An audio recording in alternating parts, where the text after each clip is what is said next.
Hi Taurus, welcome back to Wandering Magic. These are going to be your February 2026 messages, and it's going to be for Taurus, Sun, Moon, and Rising. All right, we're going to start off with our Kipper.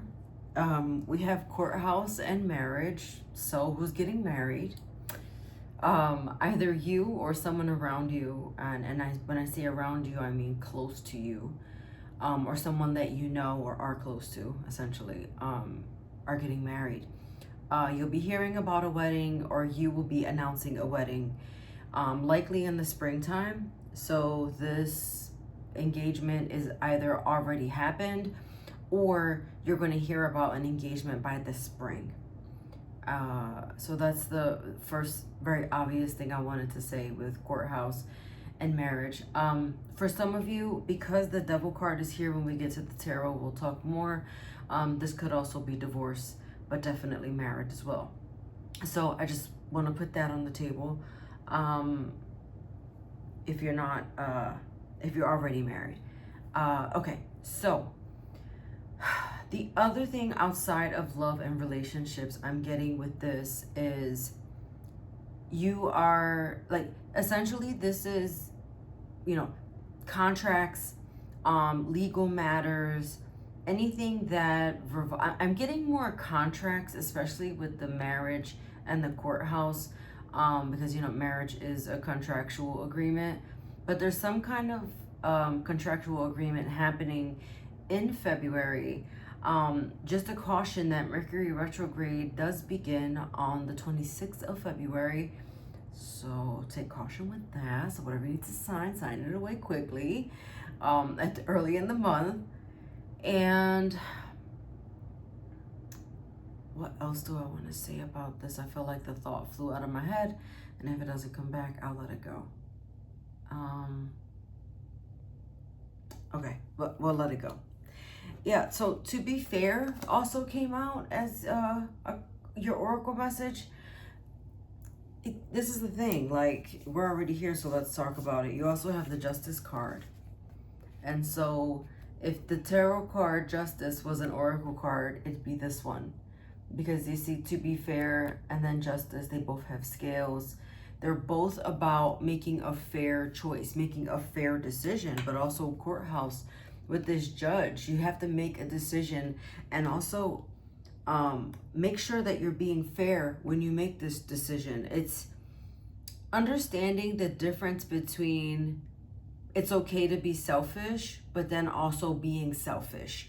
So if anything is for like your own personal gain, but then like someone gets hurt in the end, that's a problem. However, if this is putting yourself first and that's what you need to do, like that's the good kind of selfish, right? Being selfish in the sense of doing something for the betterment of you and the good in it all, or you are doing something to only benefit yourself, and that's where things go wrong. Hopefully the differentiation makes sense.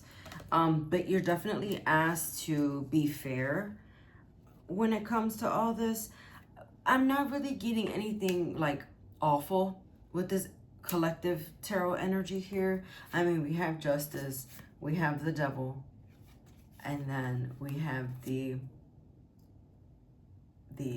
Page of Wands, which is about having to make a decision, right? But then with this Devil here, this is about contracts, or just bringing one and two together, bringing one and one together to make two. One and one together to make two. And signing those contracts, signing the contract. So you're signing something. And it feels good. It feels exciting. It feels like it's giving you a pep in your step. It feels like no regrets. It's leaving something behind because it's necessary, and you being authentically okay with this. It's taking that first step forward to something that you've been wanting for, like, it's something that's overdue is what it feels like. Again, if you haven't done it already, weighing your pros and cons, making sure you're doing, dotting your I's, crossing your T's, things of that nature. Making sure that it's for your betterment and the people around you.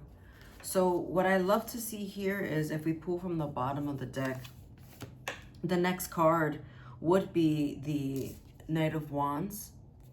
Remember we had the Page of Wands here. And so in order, this would be the next one. And so there's this like genuine excitement. And I feel like this is your future self. And your future self, you see how they're like facing that way? They're away from the page. And so it's like once you get there, you're not even gonna look back. Like there's no looking back, because you know that the only way to go is forward. This is the utmost feeling of excitement. It's I'm not gonna let anything weigh me down. I'm not gonna let anything take me out. Kind of like I'm getting this feeling of being in your own world. What I will say is, I think I mentioned Mercury retrograde in the beginning.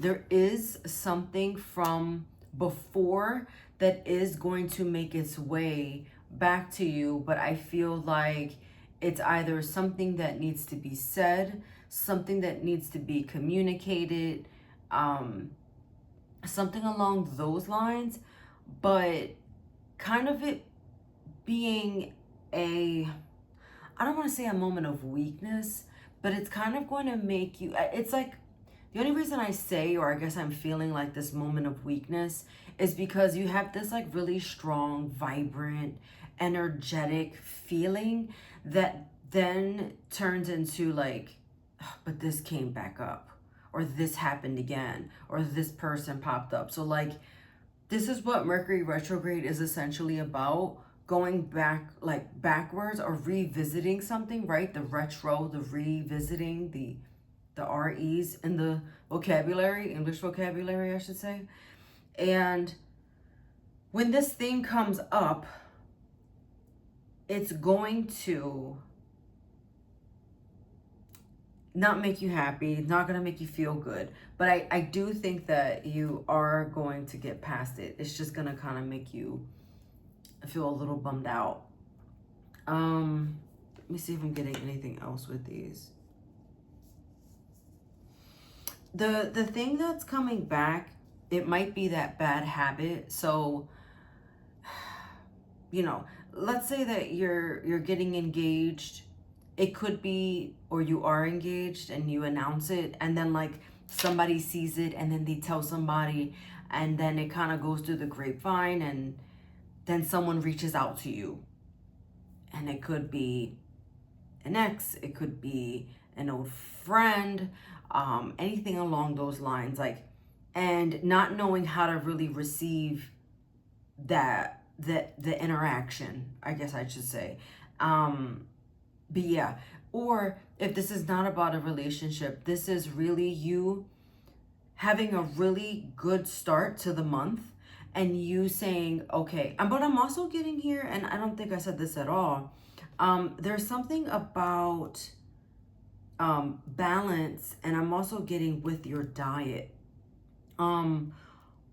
With your diet, I feel like for some of you, and this is not all of you, and if this is not in the forefront of your mind, don't bring it to the forefront because I'm saying it. But for some of you, I do feel like there's something about your weight that you want to change. So either you're on a journey to lose weight or gain weight or something along those lines, because it is like in line, it's aligning with your health. And I'm getting this with, especially with justice and those scales, right? So you're getting on the scale. So maybe it was like January was supposed to be your reset button, but now February you're stepping into that. The devil showing up because of those old temptations, the cupcakes that you love, or the soda that you always reach for, or just maybe the being in hibernation because we are coming out of, you know, these winter months and we're trying to get into the warmer months, so to speak. And so, again, it's easy to slump back into hibernation mode and not move your body. This is like definitely move your body. And this is like you need to start moving now. So also reminders to get back to basics. Or get back, when I say basics, I mean get back to your original plan, what it is that you envisioned for yourself, because I feel like you're losing sight of that. And that's really that. Those two things coming together could also be your old self and your future self, just trying to like meet in the middle and really just to be the best version of yourself. You know, I know in the beginning I did talk about marriage, but that is essentially a union, and it's a coming together of something. And so, you know, I think that February is going to be those epiphanies, and I feel like January was just practice. So like you had like certain little things that were there, but February is like the whole enchilada. Okay. Your advice here is listen to your intuition, because why not? And then the Bride of Frankenstein. So you see, again, some of you are getting married. I'm just saying, the Bride of Frankenstein came out.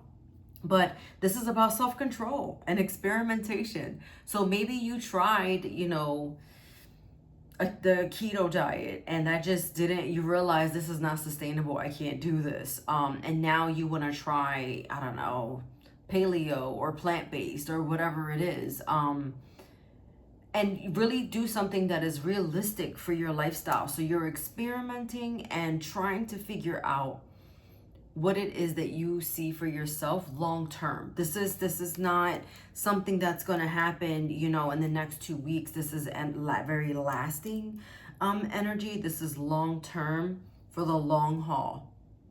Long haul energy. Love that. Watch your sun, moon, and rising for any additional messages, and I'll see you next time. Bye.